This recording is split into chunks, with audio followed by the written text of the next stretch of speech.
El libro del profeta Ezequiel. Ezequiel fue un sacerdote que había estado viviendo en Jerusalén durante el primer ataque babilonio sobre la ciudad. Y la ciudad fue liberada, pero los babilonios tomaron una primera ola de prisioneros israelitas y los llevaron al exilio, y Ezequiel estaba entre ellos. Así que el libro comienza 5 años después de todo eso, y Ezequiel está sentado al lado de un canal de riego cerca de su campo de refugiados israelitas. Y resulta que es su cumpleaños número 30, año en que hubiera sido instituido como sacerdote en Jerusalén. Y luego, de repente, Ezequiel tiene una visión. Él mira una nube de tormenta que se acerca, y luego, dentro de la nube hay 4 extrañas criaturas que tienen sus alas extendidas y se tocan entre ellas. Y estas criaturas tienen 4 caras cada una, y luego él vio 4 ruedas, una por cada criatura. Y luego vio que las alas de las criaturas estaban soportando una plataforma brillante, y sobre esta plataforma está un trono. Y luego, sentado en ese trono, está una criatura semejante a un humano, brillando y envuelto en fuego. Y de repente, Ezequiel se da cuenta de lo que está viendo. Lo llama como una aparición de la semejanza de la gloria del Señor. Es Dios en su trono, montado sobre su carruaje real. Ahora, la palabra gloria en hebreo es kabod, significa pesado o grande. Los autores bíblicos utilizan esta palabra para describir la apariencia física y la manifestación de la grandeza de Dios cuando aparece en persona. Estas imágenes en la visión son muy similares a lo que sucedió cuando Dios apareció en el monte Sinaí en el libro de Éxodo. Y también es muy similar a las representaciones de la presencia de Dios sobre el arca del pacto. Y eso es de hecho lo más impactante de la visión de Ezequiel. ¿Qué está haciendo la gloria de Dios en Babilonia? Se supone que esté sobre el arca del pacto en el templo en Jerusalén. Así que la primera sección del libro abre para explorar esa pregunta, conforme Ezequiel comienza a acusar a Israel de rebelde. Así que Dios primero habla a Ezequiel desde el trono en el carruaje y lo llama como profeta. Ezequiel debe acusar a Israel por quebrantar de varias maneras el acuerdo de pacto con Dios. Israel ha entregado su lealtad a otros dioses y ha estado adorando ídolos. Y todo esto ha llevado a una rampante violencia e injusticia social. Así que, como resultado, Dios envía a Ezequiel para advertirle al pueblo. El primer ataque babilonio que llevó a Ezequiel al exilio será igualado por otro más, y Jerusalén y su templo se enfrentan a una destrucción inminente. De manera que Ezequiel utiliza palabras y otros medios para transmitir su mensaje. Él también realiza actos simbólicos. Estos eran una especie de teatro callejero. Ezequiel saldría en público y se comportaría de maneras muy extrañas, las cuales serían como parábolas de su mensaje profético. Construiría un pequeño modelo de Jerusalén y representaría un ataque contra él. O se rasuraría todo el cabello y lo cortaría con una espada.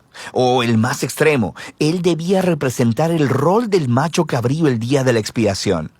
Y él tendría que acostarse de lado durante más de un año, comiendo alimentos cocinados sobre excremento, como una señal de la horrible comida que el pueblo tendría que comer durante el asedio a Jerusalén.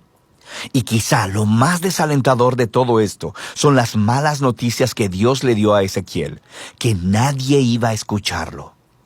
Israel lo rechazaría debido a su duro y rebelde corazón.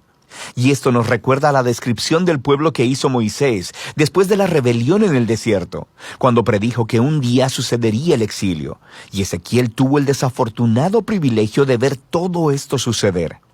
Así que el desanimado Ezequiel comienza a hacer su tarea, y después de más o menos un año, tiene otra visión. Esta vez es acerca del templo. Él se adentra en un tour virtual del templo y mira lo que está pasando ahí en su ausencia, y no es nada bueno. En el atrio exterior, al frente del templo, él mira una enorme estatua inmóvil. Y luego él mira a los ancianos de Israel adorando a otros dioses, tanto dentro como fuera del templo. Y luego mira a las mujeres de Israel adorando a un dios babilonio llamado Tamuz. Y la visión termina con el glorioso carruaje del trono de Dios alejándose del templo. Se está yendo en dirección al este, hacia Babilonia. Así que en el capítulo 11 vemos por qué y cómo la gloria de Dios se apareció a Ezequiel ahí en Babilonia. La idolatría de Israel y su quebrantamiento del pacto se ha vuelto tan obvio y ofensivo que Dios ha abandonado su templo. Lo han apartado y Él lo entrega para destrucción.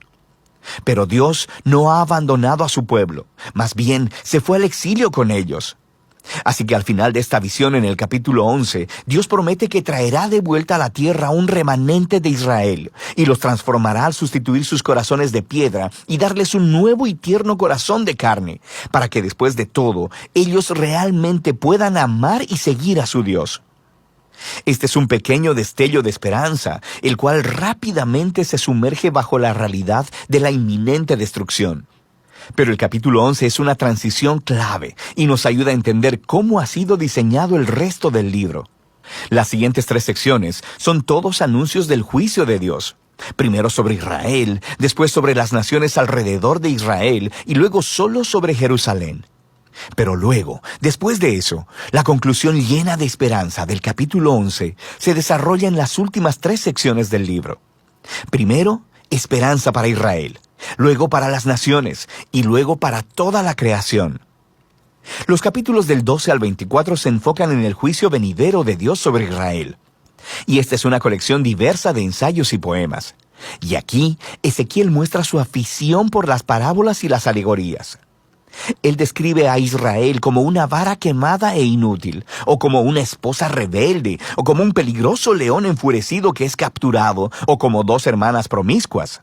Todas son descripciones de la rebelión insensata y de la idolatría de Israel que resultan en su ruina. En esta sección, Ezequiel también actúa como un abogado. Él empieza a argumentar el caso de que, primero que nada, la destrucción de Jerusalén es realmente merecida, como consecuencia de siglos de violar el pacto. Y que incluso, si las personas más justas del mundo, como Noé, o Daniel, o Job, estuvieran vivas y orando para que Dios librara a Israel, Dios no aceptaría sus oraciones. Es demasiado tarde. La bondad de Dios, de hecho, demanda que Él aplique su justicia sobre esta generación de Israel. El exilio se ha vuelto inevitable.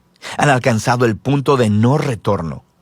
Después de esto, Ezequiel se enfoca primero en las naciones inmediatamente alrededor de Israel, y luego en los 2 estados más poderosos en la región, Egipto y Tiro. Israel se ha aliado con estas naciones y ha adoptado a sus dioses y sus ídolos. Así que Dios acusa a los reyes de Tiro y Egipto de la arrogancia de considerarse a sí mismos como dioses que pueden definir el bien y el mal en sus propios términos. Y Dios hace responsables a estos reyes de su orgullo y anuncia que Él usará a Babilonia para hacerlos caer. Ellos se enfrentarán a la justicia de Dios junto con todos los demás. Después de estas secciones realmente intensas, tenemos una breve historia en el capítulo 33. Ezequiel se encuentra con un refugiado que acaba de llegar de Jerusalén, y él reporta que Babilonia ha atacado la ciudad de Jerusalén, que la ciudad ha caído y que el templo ha sido destruido. Las sombrías advertencias de Ezequiel se han vuelto una realidad, pero recuerda el final del capítulo 11. Ese no es el fin de la historia. Así que en el siguiente video exploraremos la profunda visión de esperanza de Ezequiel. Pero por ahora, esta es la primera mitad del libro de Ezequiel.